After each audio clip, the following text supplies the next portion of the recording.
Alright, we're back. As some of you may know, recently I've been getting into a lot of trouble, whether it be with the gaming community.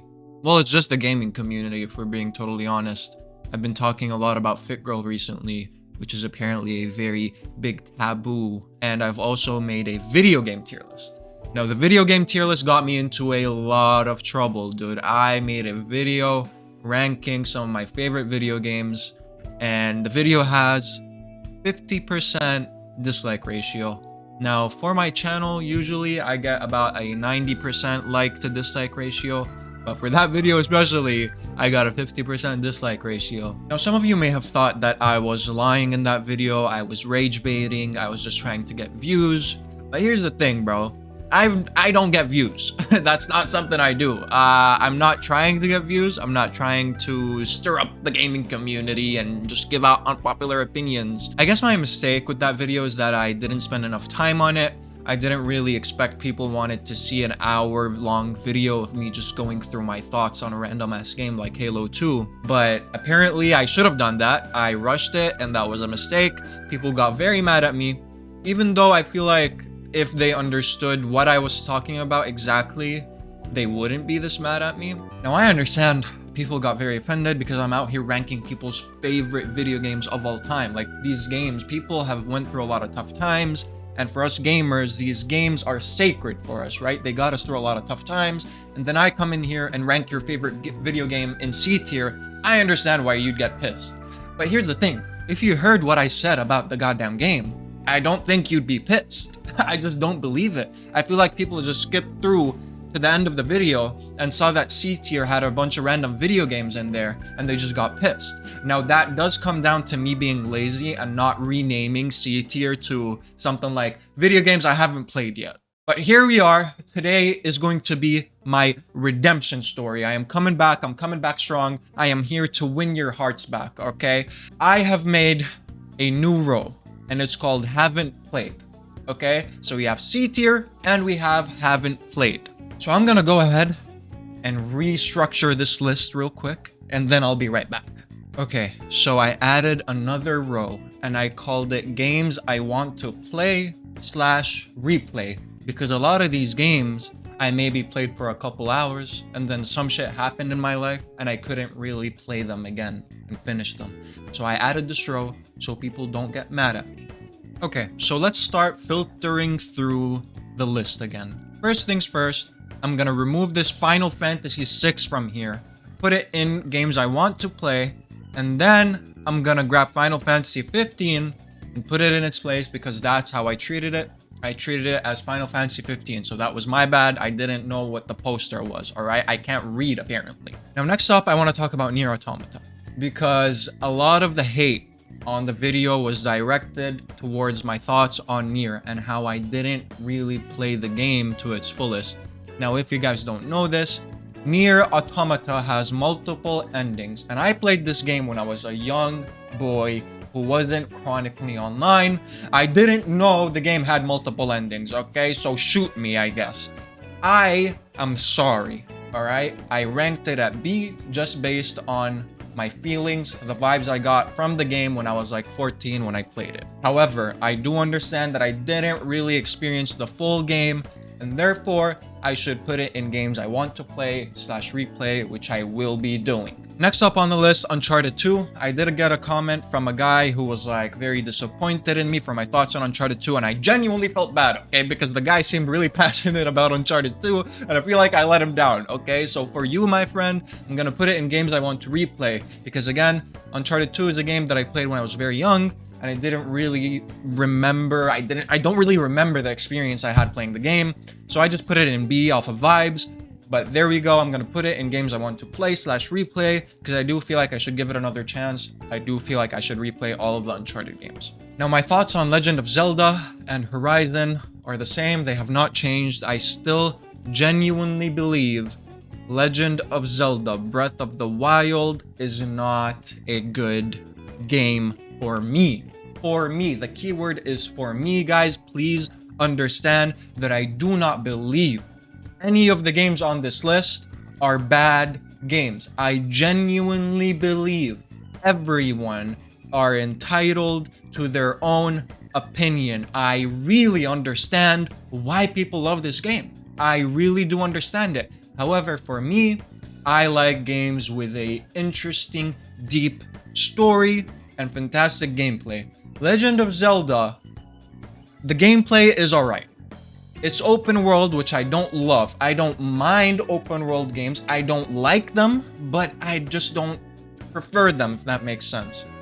The story doesn't have depth.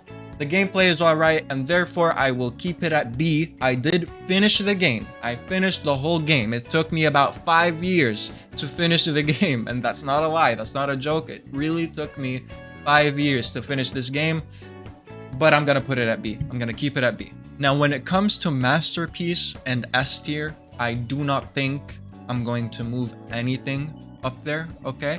Now, when you look at the Batman games here, I want you to treat these as the full package. I'm not just ranking Batman Arkham Asylum and Arkham City. I am ranking all 4 games. Arkham Asylum, Arkham City, and Arkham Knight. Let's not talk about Arkham Origins, okay? I don't count that as a Batman game because of how shitty it was. It's also not available on any platform, so I can't really replay it right now.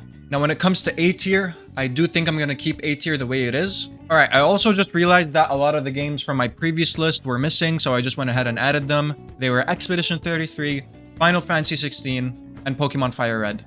Now, the video was very rushed, so I didn't really get to speak on why I loved Expedition 33 and Final Fantasy 16, so I'm gonna go ahead and talk about that now. Let's start off with Final Fantasy 16.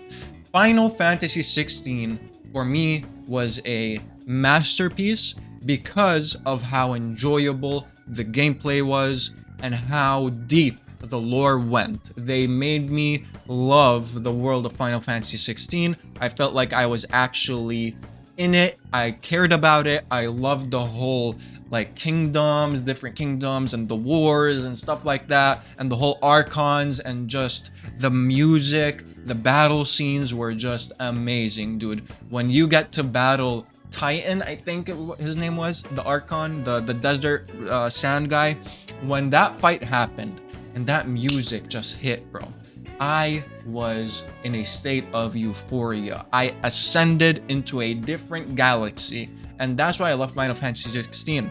It gives me a feeling when I'm playing it like I am powerful, bro. It made me feel like I was the actual character fighting Titan. You know what I'm talking about? The graphics were absolutely amazing. It was so properly optimized as well for the PS5, and I just felt like I was in the story. When it comes to Expedition 33, the reason why I just put it in Masterpiece and didn't really talk about it is because I thought, I made a review on the game, so I didn't want to repeat and regurgitate all the stuff that I said about the game. But let's talk about it again. Number 1, the music. Fan-fucking-tastic. Number 2, the characters. Amazing. Mael, Lune, Verso, so fucking hot, bro. I had a man crush on this guy, dude. I love Verso. The story, absolutely amazing. Plot twist, deep story, unexpected. There's no person on this planet.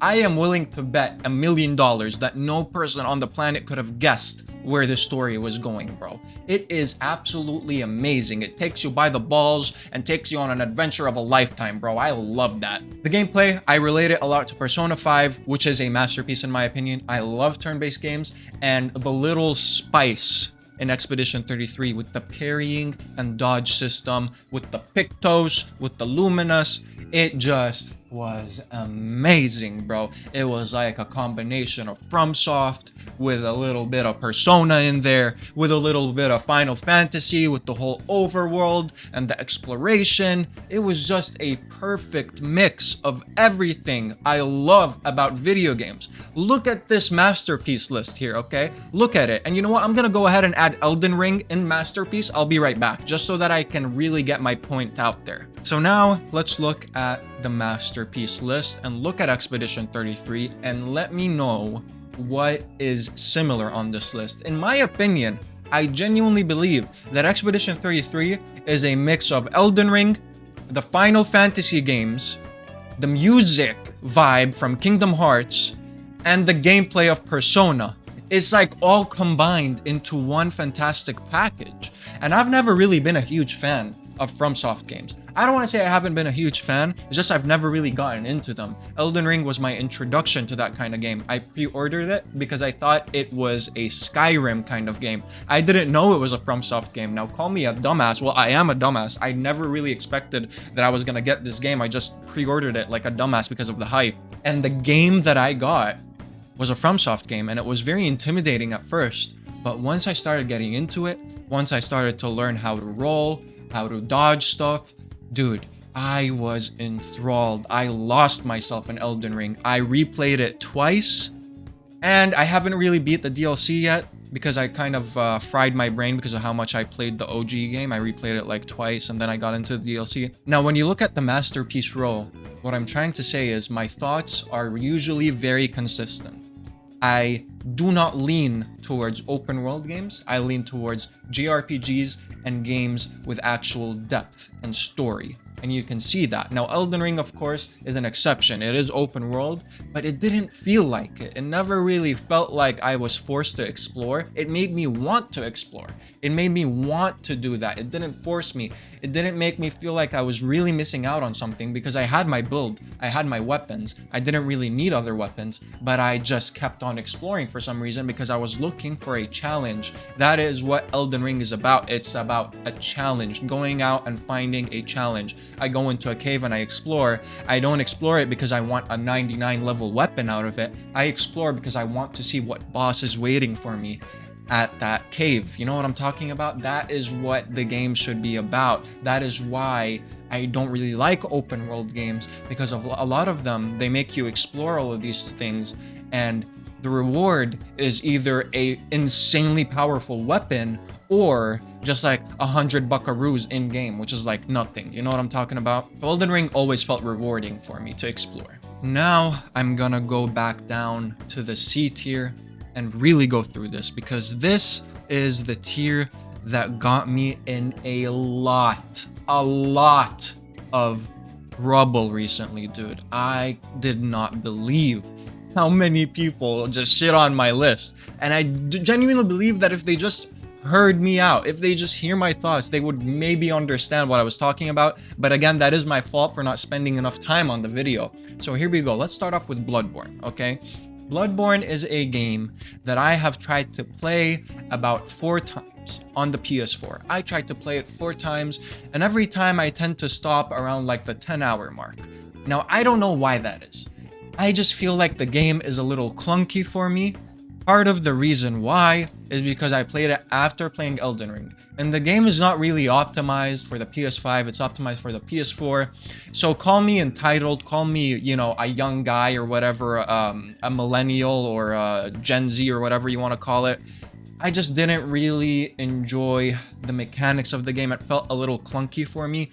However, I want to reiterate that I understand why people love the game, and I do not blame you for loving the game. It is just my opinion. I just didn't enjoy the game. Next up, we have Ghost of Tsushima.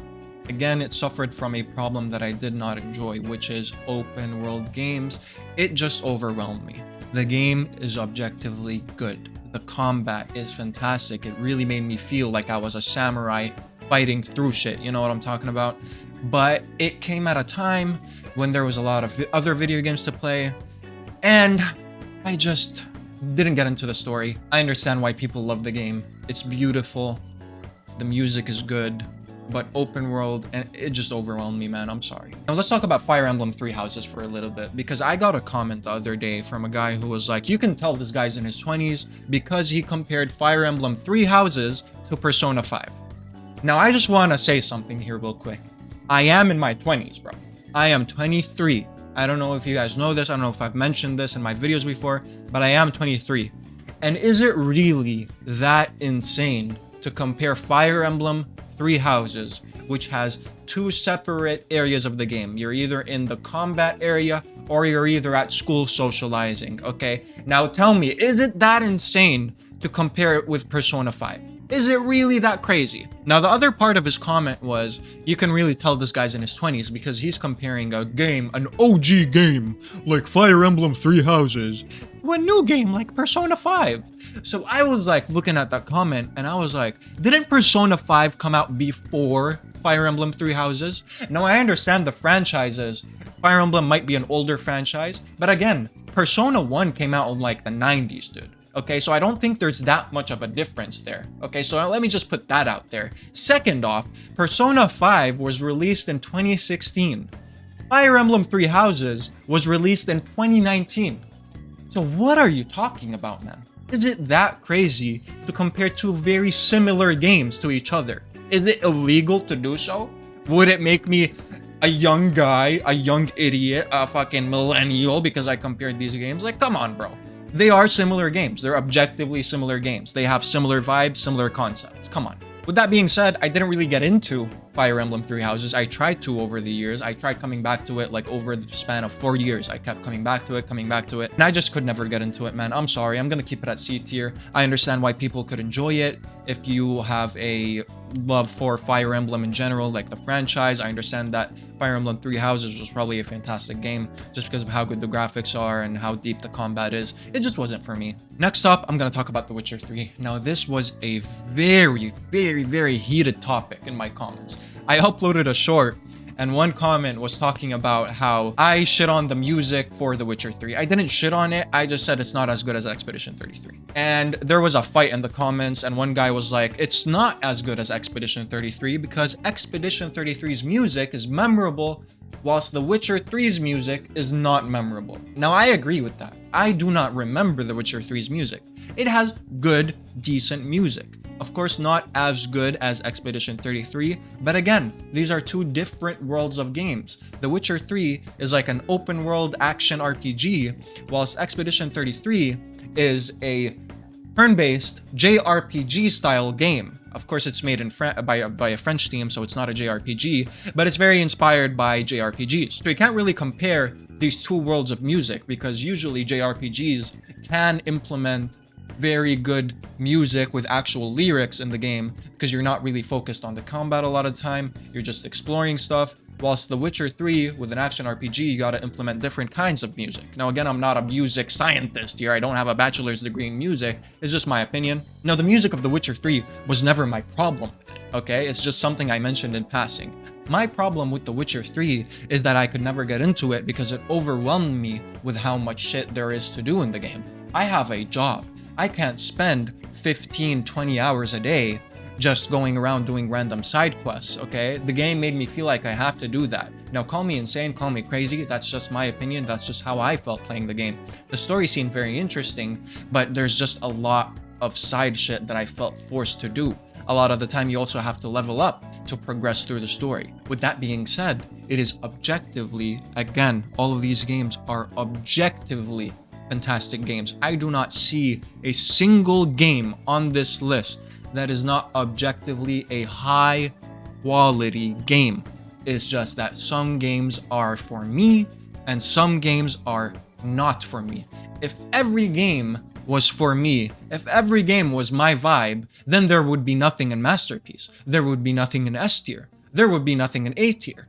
Everything would be B tier. And that is the beauty of video games, right? It's like art. Everyone can enjoy different kinds of art. Everyone enjoys different kinds of music. Some people enjoy rap music. Some people enjoy pop music. Some people enjoy hard metal music. Everyone enjoys different things. And that is the beauty of video games. You gotta remember also, most people don't even play these story games. A lot of people just hop on, play FIFA, Call of Duty, 2K, like these kinds of games, competitive games. They don't even care about this kind of stuff. This is like a whole other world. What I'm trying to say is I love the fact that people can take a video game and enjoy the ever-living crap out of it. I love the fact that someone can take The Witcher 3 and it can really help them get through tough times. They can really enjoy the crap out of it.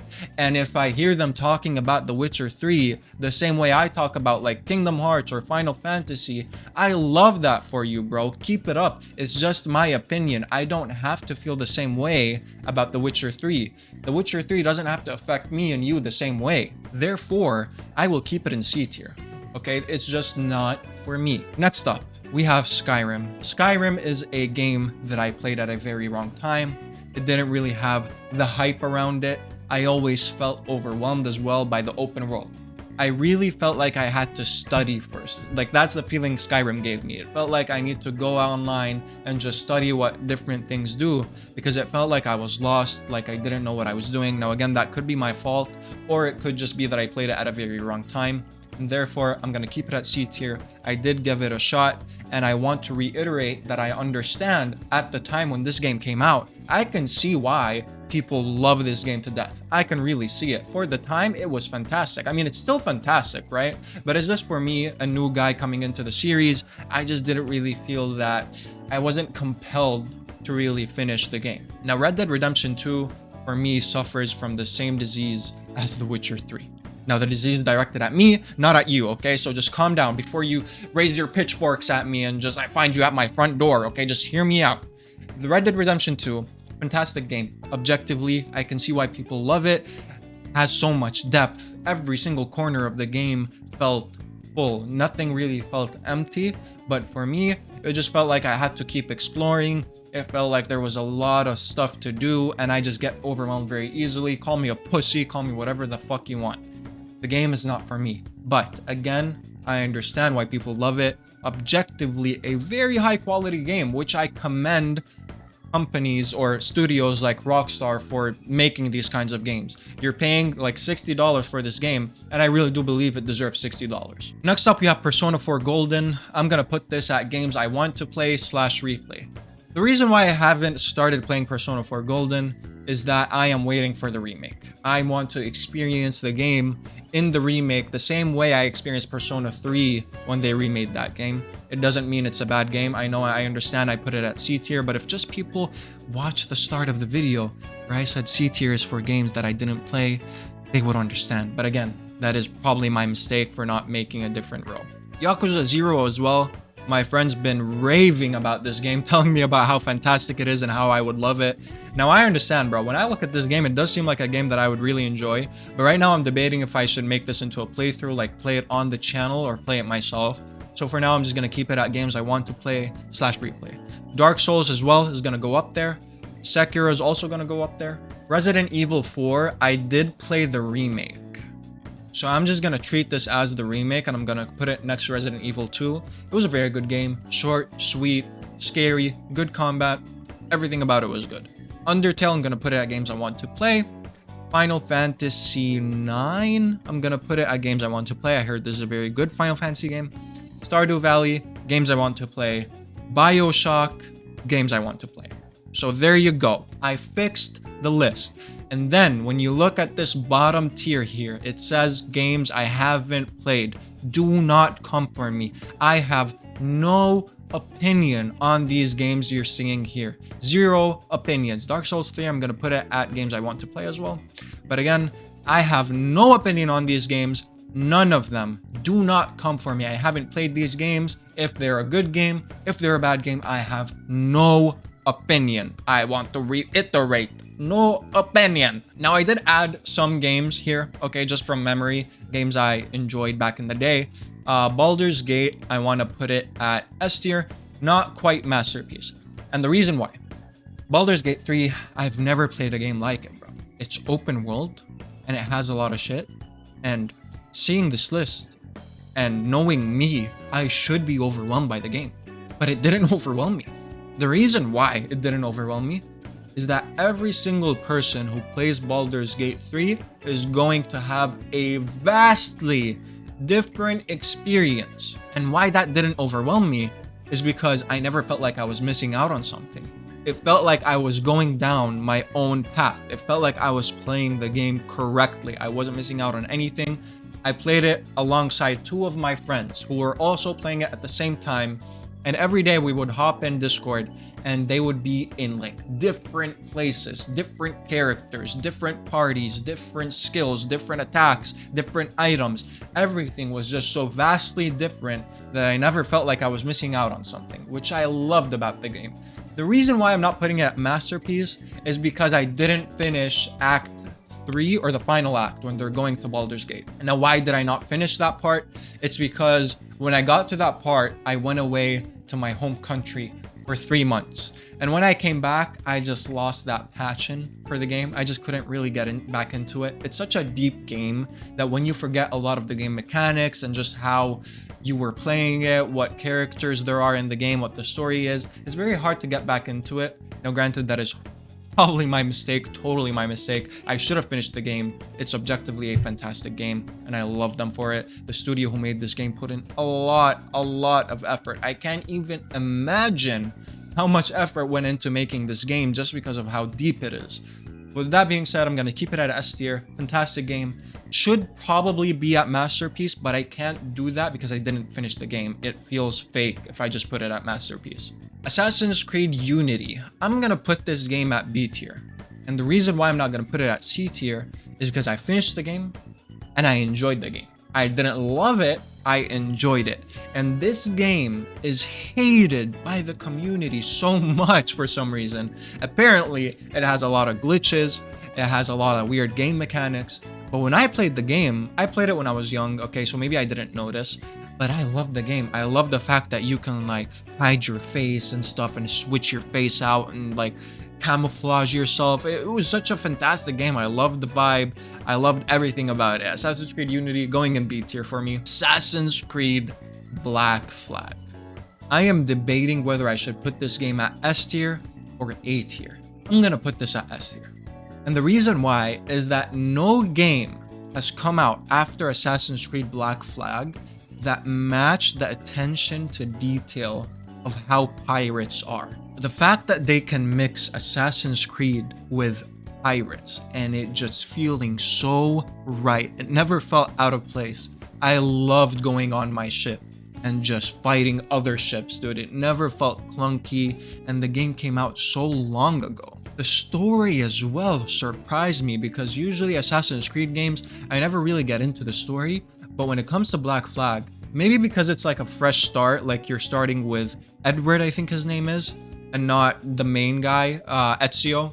So I feel like the fact that it's a new character and like a whole new world was just an amazing way of me getting into it and getting really deep into the story, because I never felt like I needed to go watch a YouTube summary video on what's going on in the world. The characters are really related to, like a couple characters in there, like, bro, this game almost made me cry a couple times. And when it comes to the assassination combat, like when you're on the ground and you want to be like all, you know, sneaky and assassinate people, that part of the game was absolutely fantastic as well. And then when you're caught and you have to really fight and you're not being sneaky, that part of the game was also pretty nice. I love the swords, I love the dual wielding swords type shit. Love the game. Love it, love it, love it. Absolute S tier game. It doesn't feel out of place for me at all. Spider-Man 2, I'm gonna put it at A tier, 1 tier below the OG one. And the reason why is because I feel like I played 2 Spider-Man games before this one came out, to the point where when Spider-Man 2 came out, I couldn't really appreciate just how good the game is. It didn't really give me that feeling Spider-Man 1 gave me. Now, of course, it's a good game. I love the story. I love the fact that you get to fight Venom and you get the black suit. Everything about it I loved. It just didn't really give me that feeling of nostalgia that I got when playing Spider-Man 1. Purely because Spider-Man 2 came after Spider-Man 1. It's not anything bad about the game. I feel like if someone came into the Spider-Man games and they started playing Spider-Man 2, they would absolutely love it. It would be S tier for them. But for me, I'm just gonna put it at A tier. It doesn't mean it's a bad game. I love it, but not as good as the OG. Dragon Ball Z Kakarot. Now, as a young boy, Dragon Ball Z has been a core part of my childhood. Dragon Ball and Naruto. These 2 franchises have been with me ever since I was maybe like 4 years old up until now. Dude, back home in Jordan, I would get pirated Dragon Ball Z fucking hard drives, okay? They would like, it would be like sneaking something from the black market. That's how insane it was back in the day. Because you didn't really have, like back in the day, you had internet download limits, so you can't really stream it. There probably weren't any streaming platforms that I knew of as a young kid. So I would have to like buy hard drives that were like off the black market that had like 100 episodes of Dragon Ball just to watch them. And that's the feeling of nostalgia that I get just thinking about it, is just part of the reason why I love the Dragon Ball games. And as a young kid, I used to play Dragon Ball Z Tenkaichi, Dragon Ball Budokai on the PSP and on the PS2. And when I was a kid, I would always say, what if there was an open world Dragon Ball game where you can just talk to everyone and you can really go through the story of Goku, like ever since he just started in the Raditz arc up until the Majin Buu arc. And I would just keep thinking about it and saying this will never happen. And then one day they released the trailer for Dragon Ball Z Kakarot. And I don't think I've ever been that excited for a video game ever in my life. Purely for that, I'm gonna put it at A tier, and the game didn't let me down totally. Part of the reason why I say not totally is because I wanted more. That's the only reason why. I wanted more, dude. There was not enough in this game for me. People complain saying that there's like paid DLC and like it's just regurgitated stuff and people didn't like it. They said the combat was too easy. I didn't give a fuck, bro. I wanted to feel like a badass fucking Super Saiyan 3, dude. That's how I wanted to feel, and the game made me feel that way. The only reason why it's not an S tier is that it didn't give me enough. Dragon Ball Z Budokai Tenkaichi 3. I'm gonna treat this as Budokai Tenkaichi 2 and 3. A tier. Why is it A tier? When I was a kid and I had my PS2, and my parents got me Budokai Tenkaichi 2, I think at the time, I put the disc in and I loaded the game up, and then the opening cutscene came on with the music, with the fight scene, with the animation. I have never felt the same way ever again. I was jumping out of my chair. I couldn't wait to get into the menus and actually start playing the game. And then when I opened up the game and I went to the free play section and I just saw how many characters you can play as. There were like 5 different Gokus, bro. And I was just like, what the fuck is happening? This game was way ahead of its time, bro. If I told you this game came out on the PS3, you wouldn't be surprised. The game came out on the fucking toaster of a PS2, dude. How did they do it? I still don't understand. How did they fit hundreds of characters? I don't even know. It was probably over 100 different like characters / transformations, and then everyone had a unique moveset. Everyone had unique damage numbers. Everyone had unique health bars. Everything about each character felt so different. Even going from a different Goku version, like Goku in the Nappa arc to Goku in the Majin Buu arc, they had different movesets. They felt different. They looked different. I cannot believe they fit all of that on a PS2 game, bro. On a PS2 game. It's insane to think about. That's why I love this game. It will always be A tier for me. I will always remember this game fondly no matter what happens. Now on the other side of the spectrum, you have the Naruto Ultimate Ninja games on the PS2. These games were so fucking bad. I'm not gonna lie. Like Ultimate Ninja 4, for example, this game didn't make any sense. The story of this game made no sense. It was like in an alternate fucking reality, bro. But I loved it. I absolutely loved it. Just because I got to play as Naruto. Naruto Ultimate Ninja 2, 3, 4, and 5. I loved all of those games. Absolutely loved them from start to finish. Even though the gameplay was clunky, the story sometimes didn't make any sense, they would skip a lot of stuff, but I just loved it, dude. I loved seeing the cutscenes when you hit triangle and circle and you do your special ultimate move. Seeing those animations as a young kid animated in like 3D was just insane to see, bro. You gotta understand, at the time, bro, we didn't really have that much access to the internet and like YouTube and Reddit. Like all I got was my PS2. That's all I got. I experienced these things for the first time. I wouldn't see anything like them ever. So I'm gonna keep it at A tier, man. Like back in the day, dude, the vibe, the fucking feeling of just playing these games was so different, man. Like nowadays, a Bleach game comes out and I see the animations and I think, yeah, that's cool. I play it, I think it's cool, but it just doesn't give me that feeling that I got when I played these Naruto games and Dragon Ball Z games on the PS2. It just doesn't, man. Oh, well, we're left with Assassin's Creed Origins. I'm gonna leave this at C tier. You guys can fight about this in the comments if you want. I don't think anyone will. Trash ass game. Trash. Fucking trash. Gameplay, trash. Open world, trash. If I remember correctly, there was also a lot of microtransactions in the game. trash. Nothing about this game screams out Assassin's Creed, bro. I do not understand how anyone could enjoy this game. Tell me how you can enjoy this game. If you're a true Assassin's Creed fan, if you played Assassin's Creed 1, 2, 3, and every PSP Assassin's Creed game, and then you come to play Assassin's Creed Origins, explain to me how you could possibly enjoy this game. Maybe I'm wrong. Maybe I'm insane. Again, I'm not the biggest Assassin's Creed fan. I will admit this. I didn't play Assassin's Creed 1, 2, 3, or if I did, I was really young to really understand what the fuck was going on. But if you played Assassin's Creed Origins and you're a true fan of the series and you really enjoyed it, please let me know why in the comments, because it's baffling to me how anyone could enjoy anything that came out after Assassin's Creed Unity and Syndicate. It baffles me. With that being said, I hope you guys enjoyed the video. Oh shit, I almost forgot to rank Uncharted. My bad, guys. My bad. Games I want to play / replay Uncharted 4. I am so sorry, dude. Oh, that would have been a massive mistake, bro, if I just left that at C tier. Holy shit. Anyways, I hope you guys enjoyed the video. I hope I maybe could have redeemed myself with this. This is the list, so just take a look at the list.